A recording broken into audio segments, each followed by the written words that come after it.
Исәнмесез эфирда яңалыклар чыгарылышы. Студияда Руслан Харисов. Алга таба кайбер темалар турында. Чаллыда шәһәр советының 28-нче утырышы узды. Көн тәртибендә нинди сораулар каралды?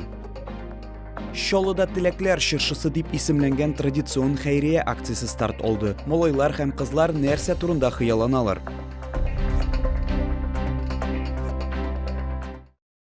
Чаллыда шәһәр советының 28-нче утырышы узды. Шәһәр мэры, депутатлар корпусы һәм җәмәгатьчелек вәкилләре катнашындагы чираттагы сессия мэрияның яңартылган утырышлар залында узды. Көн тәртибендә берничә сорау бар иде.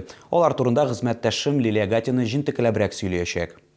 Шәһәр советы сессиясында 2023 елда Чаллыда социаль-икътисади үсеш нәтиҗәләре һәм 2024 елга планнар белән таныштырдылар. Әйтик, ел йомгаклары буенча шәһәрдә тулаем территориаль продукт күләме 354 миллиард сум тәшкил итәчәк. Бу хакта башкарма комитет җитәкчесе урынбасары Наталья Кропотова хәбәр итте. Чаллыда предприятиеләрнең төп капиталына инвестицияләр агымдагы елда 76,8 миллиард сум тәшкил итәчәк, 2024 елда 84,3 миллиард сум. Одним из механизмов повышения инвестиционной привлекательности является территория опережающего развития.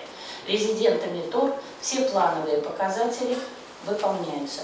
С момента получения городом статуса на сегодняшний день 45 резидентов инвестировали более 33 миллиардов рублей и создали более 9 тысяч рабочих мест. 2024 елда шәһәр бюджетына килгәндә ул дефицитсыз булачак һәм 16 миллиард 93 миллион сум тәшкил итәчәк. 25 елда сумма 16 миллиард 225 миллион сумга кадәр артачак һәм тагын бер елдан соң 16 миллиард 355 миллион сумга кадәр. Бюджетның төп керем чыганаклары төрле салым түләүләре алым буенча үсеш күзәтелә. 2024 елда өстәмә керемнәр хисабына Чаллы хакимияте транспорт реформасын дәвам итәргә өметләнә. Безусловно, мы хотели бы дальше работать по вопросу улучшения транспортного обслуживания. Это наше узкое место, мы видим, знаем об этом. Переход на автобусы большой вместимости. Есть вопросы, связанные с капитальным ремонтом наших детских садов, школ. Тоже в листе ожидания достаточно много объектов.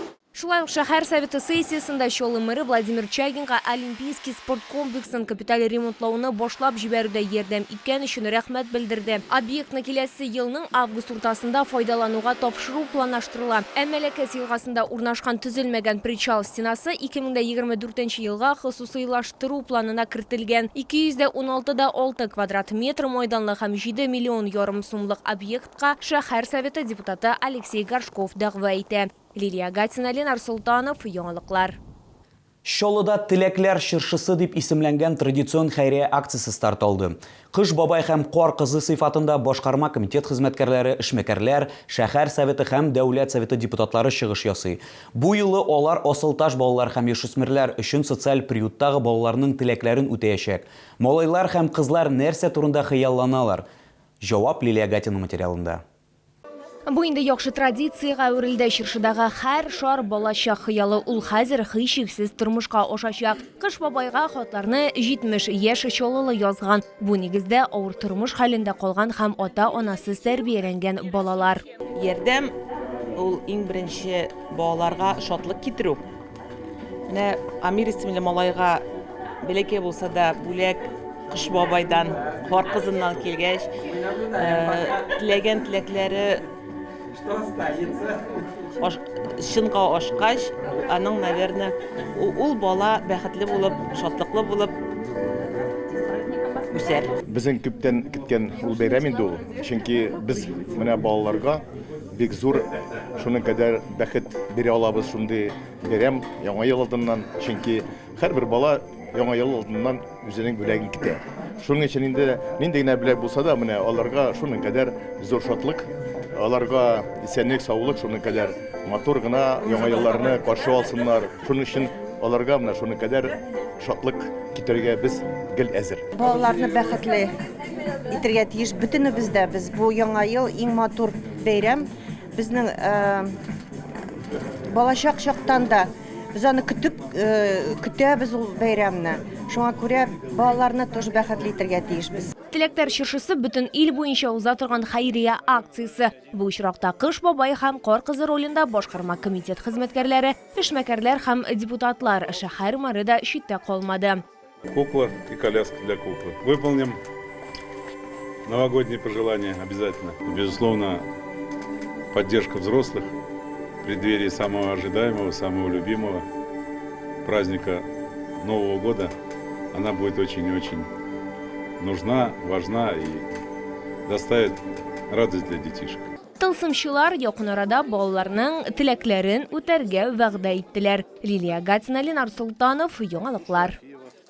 Иртәгәдән республикага шатнама суыклар килә дип хәбәр ителә. Гадәттән тыш хәлләр министрлыгы да кисәтү игълан итте. Татарстан мәгариф һәм фән министрлыгы шуны истә тотып, ничә градуста мәктәптә дәресләрен кичектерергә мөмкинлеген аңлатты. Шәһәр мәктәпләрендә башлангыч сыйныфларда укучылар 25 градус суыкта дәрес калдыра алалар. Термометрының терекөмеш баганасы 27 градуска кадәр төшсә, шәһәр мәктәпләренең 5-9 сыйныфында укучылар да өйләрендә кала. Өлкән сыйныф укучылары 32 градус суыкта гына мәктәпкә бармый алалар.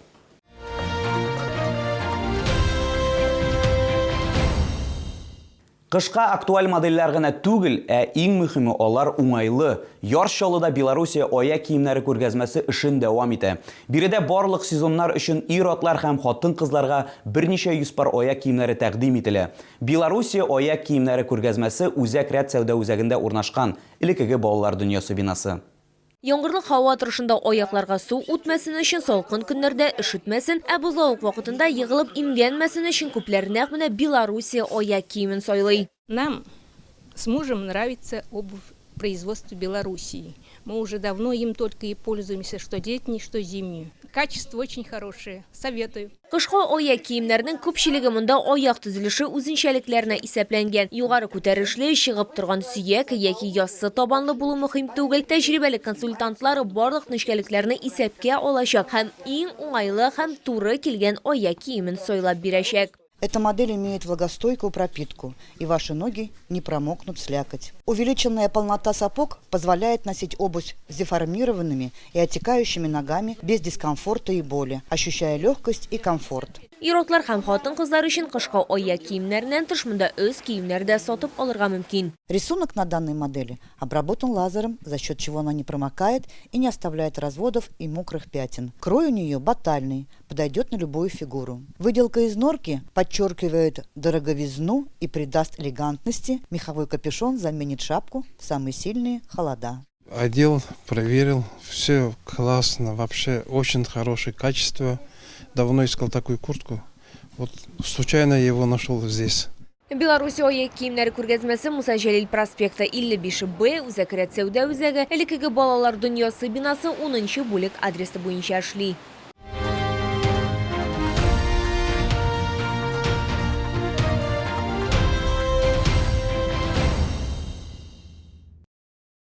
Бу сезгә җиткерәсе соңгы мәгълүматыбыз иде. Мин Руслан Харисов, сезнең белән сау булашам. Исән имин булыгыз.